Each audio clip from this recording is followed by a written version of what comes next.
Good evening and welcome to Access USI. I'm Christy York. And I'm Miranda Meister. A special meeting was held at the University of Southern Indiana today. The Board of Trustees met to announce who will be on the committee to find USI's new president. This comes after Dr. Linda Bennett announced she'll be retiring as of June 30th, 2018. She's been with USI for 15 years and has been president since 2009. Dr. Bennett is only the third president in USI's history. Charged with the task of finding her successor is a group of 15 headed by Board Chair Harold Callaway. The group will select candidates for full board approval to fill the office of USI president. They'll be working with an executive search firm for the national search. The board anticipates completing their search by spring 2018. The Office of Student Affairs will be hosting Latin Dance Night next Wednesday. Located in the Cone, students can gather for a high-energy dance taught by a local dance teacher, Heidi Garza. Around 20 people participated in last week's event, but if you were unable to attend, you can come join at 5:30 next Wednesday night. Partnering with USI Center for International Programs, the Counseling Center is hosting Chai Chat. International Programs Coordinator Nicole Vernon explains the purpose of the monthly event. Just a time that we can try to get international students and also other students together to talk about anything that is on their mind, whether it's something that they've experienced that makes them really happy or sad. We kind of leave it open. We don't really have a set program.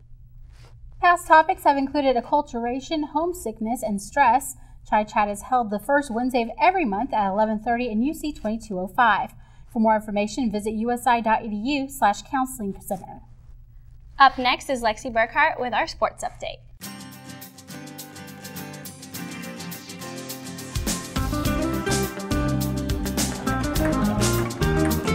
We're best buds.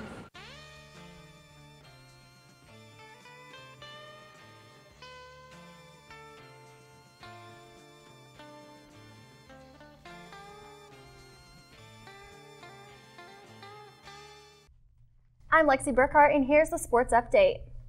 USI men's soccer team tried to get back on their feet this weekend after splitting on the road, losing to Lewis on Friday and then beating Illinois Springfield on Sunday. Claude Committee took the lead early on Friday for the Flyers in just the second minute, but the Eagles didn't give up hope. Sophomore Drew Albert tied the game back up in the 63rd minute, scoring off a free kick from the 50-yard line. Then Lewis responded again in the 83rd minute, also off a free kick right outside the Eagles' 18 to score the game winner. On Sunday, the Eagles weren't accepting a loss, getting the 2-1 win in overtime against Illinois Springfield.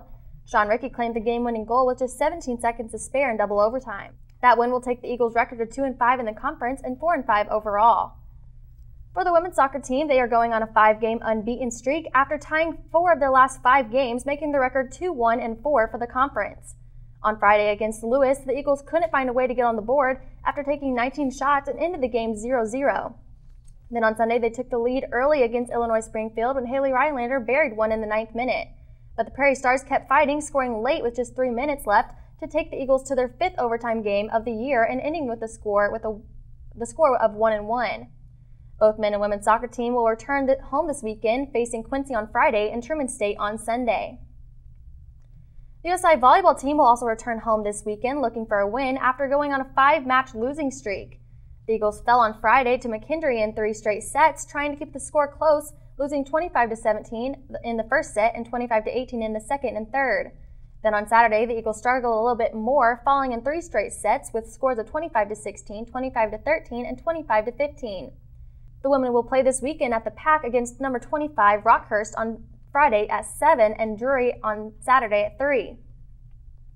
For women's golf, they also had a standout weekend, finishing 5th at the Gilda's Club Laker Fall Invitational.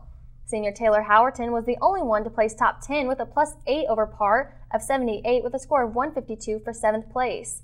They'll get a small break until October 23rd and 24th when they return to Old Hickory, Tennessee for the Trevecca Women's Music City Fall Invitational. Men's golf took 4th out of the 9-team field at the Dan Salisbury Memorial this weekend. Their team was led by Kyle Tanvervardy, who tied for 9th place among 53 players with a +8 score of 152. Sophomore Nate Cottle was their next closest finisher with 153 and a tie for 11th place. The men's next match will be over fall break on the 9th and 10th for the Midwest Regional at Fox Run in Eureka, Missouri. And finally, women's cross country placed 6th this weekend at the Greater Louisville Classic on Saturday.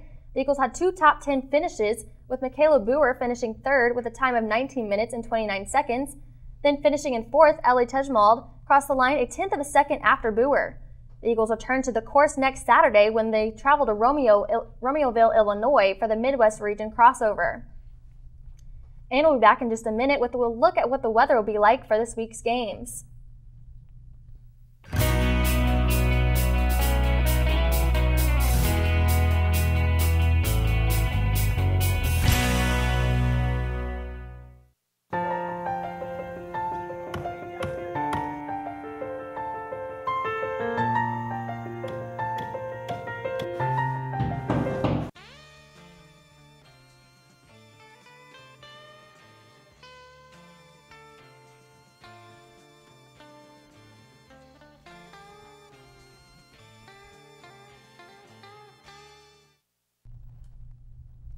Good evening, I'm Ann Powell with your SETV 12 weather forecast.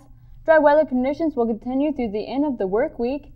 As we near the weekend, rain chances will be on the increase. 76 degrees currently with clear skies, 63 for that overnight low with cloudy skies. Expect another warm day tomorrow with highs in the low 80s and sunshine and cloudy skies. As we go throughout the next 7 days, expect dry conditions for the remainder of the work week.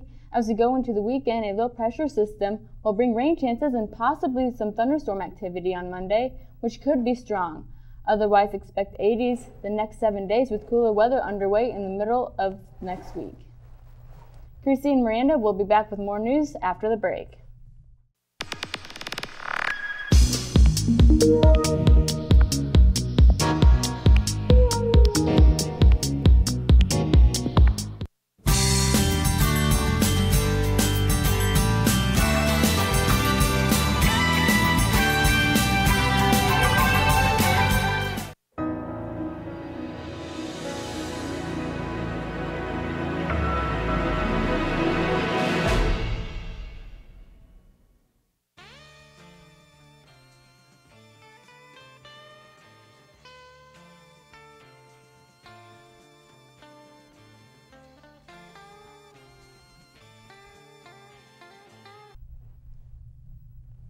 The former Equifax CEO was back on Capitol Hill today. Richard Smith is testifying before the Senate Banking Committee about a data breach that compromised the personal information of 145 million people.